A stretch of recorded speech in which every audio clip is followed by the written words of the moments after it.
আরবিতে কি বলে?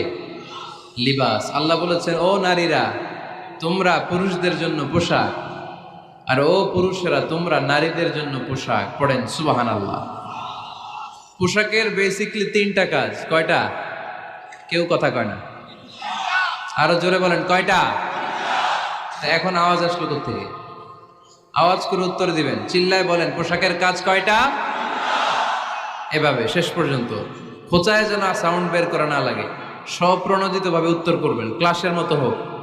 তিনটা কাজ। এক নম্বর কাজ হচ্ছে পোশাক ইজ্জতের আবরু, লজ্জাস্থান ঢেকে রাখে, ঠিক কিনা? আমাদের লজ্জাস্থান ঢেকে রেখেছে আমাদের পোশাক। ঠিক তেমনি স্বামী তার স্ত্রীর ইজ্জত হেফাজত করে, স্ত্রী তার স্বামীর ইজ্জত হেফাজত করে, স্বামী তার স্ত্রীর চরিত্র হেফাজত করে, আর স্ত্রী তার স্বামীর চরিত্র হেফাজত করে। এজন্য আল্লাহ একে অপরের উদাহরণ